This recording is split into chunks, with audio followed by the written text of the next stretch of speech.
Welcome to another edition of the Panther Women's Soccer Insider. Matt Mental alongside women's soccer head coach Troy Fabiano. And Coach, coming off a victory on Friday against Robert Morris, your takeaways from that 1-0 victory? I think, it was a hard-fought win. I think we played a little bit to their tempo.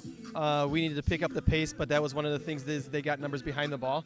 They were pretty well organized, and we had some issues breaking it down. I think if we could have finished a couple opportunities we had early, could have opened up the game. But to their credit, their goalkeeper kept them in the first half. And then in the second half, we came out and just the same thing. We just sort of played into their style, which, we needed to pick up the tempo, and hopefully we learn from that situation. I know after the matchup you also talked about, okay, the team was plus 26 in shots, but you felt like there was a lot of settling. Is that something that you kind of feel has been the case in the first three matchups, or is that just the case of only Friday? No, I think we're pressing a little bit too hard instead of being a little bit composed and making a little extra pass here and there. But playing faster, I think, would be the biggest thing to help us with that transition there. And then when we did get in the box, just be a little bit more composed.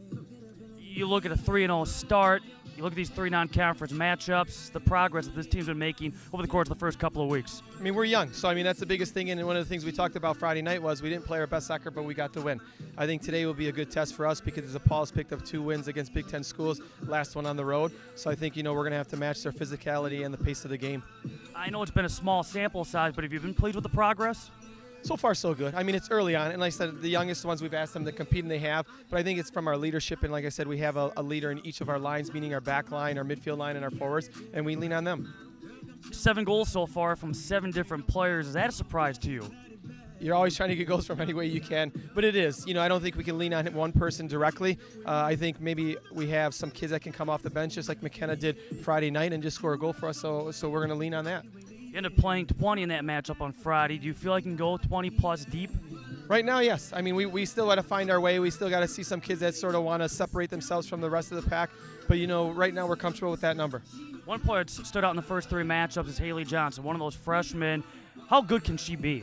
She can be special. She's a strong physical kid. She works hard, and she absorbs a lot. So we ask her to get better each day. And, she learns. And the biggest thing is, is just her work rate. She works so hard. And then goalkeeping, Elena Lamacchia, she came back from injury, got the start in the season opener, 3 shutouts. Hasn't been tested a lot, but when she's been tested, she's been able to come through with a couple of big saves. How pleased have you been with her progress in the first couple of weeks at the collegiate level? I think the biggest thing is we've also had both of those in the spring. They were early graduations, so we've seen them in the spring and we've seen them grow. I think Lamacchia, we talked about a little bit on Friday night, is she wasn't engaged in the game much, but towards the end of the game she had to make a big save for us, and we need that from her. But I also think she's a kid that, if you want to say is a cornerstone of the program, she has the ability to be special also. Let's finally wrap up a stretch now, 4 consecutive home matchups here at Engelman Stadium. You'll hit the road now for 4 consecutive. How challenging or how talented do you think that this stretch is going to be about how good or what kind of season this could be for the Panthers? I think you just take it game by game. I do think we have some kids that can be very special, but how does that come to head? And, next week after DePaul, we go on the road for the first time. So there's a lot of question marks still out there, especially when it's so early on in the season. All right, Coach, thanks for your time. Thank you.